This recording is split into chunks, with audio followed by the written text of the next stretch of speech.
আসসালামু আলাইকুম দর্শক, যে ভিডিওটা দেখালাম এটি অত্যন্ত নির্মম একটা ভিডিও। আমি জানি না কতটুক আপনারা বুঝতে পারলেন, হয়তো অনেকে দেখেছেন। সকালবেলায় কোনো একজন আমাকে পাঠালো এবং এই ভিডিওর নির্মমতা দেখে সকাল থেকে মনটা ভীষণ ভীষণ খারাপ হয়ে গেল।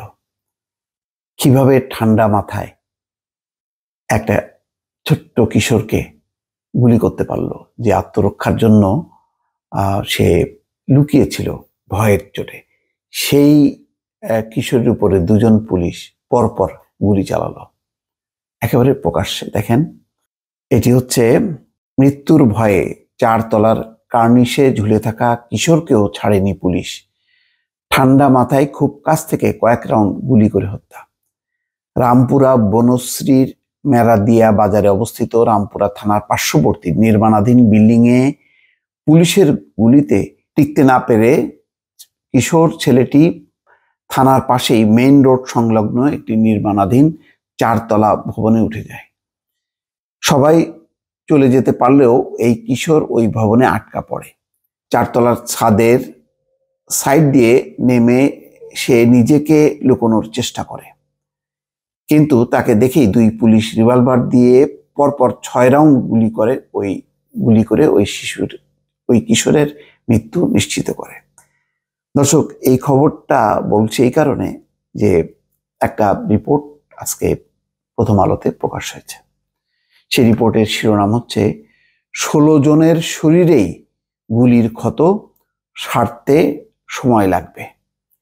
কত মানুষ যে গুলিবিদ্ধ হয়েছে তার কোনো ইয়াত্তা নেই, তার কোনো তদন্ত নেই।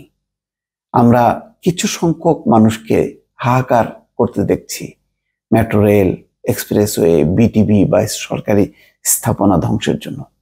তাদের কাছে মানুষের জীবনের কোনো মূল্য নেই, তাদের কাছে সম্পদের মূল্য বেশি। কেননা তারা নিজেরাও হয়তো ব্যক্তিগতভাবে জানেন যে তারা হয়তো মারা যাবেন, কিন্তু তাদের সম্পদ থাকবে, তাদের উত্তরসূরিরা সেটি ভোগ করবে। সেই অ্যাটিটিউড থেকে তাদের কাছে জীবনের কোনো মূল্য নেই।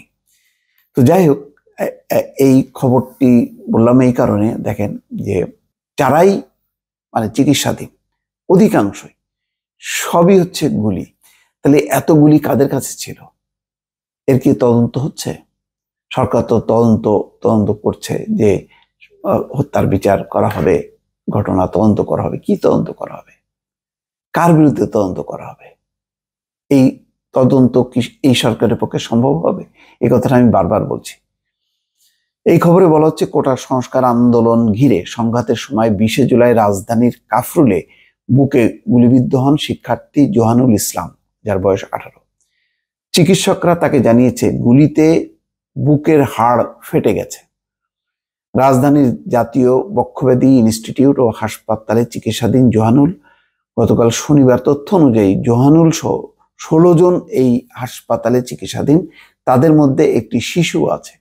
শিশু কিশোরকেও বাদ যায়নি। যে দেখালাম আপনাদেরকে যে কার্নিশে লুকিয়ে নিজেকে রক্ষা করার চেষ্টা করেছে, কিন্তু একেবারে কাছ থেকে পরপর গুলি করে তার মৃত্যু নিশ্চিত করেছে।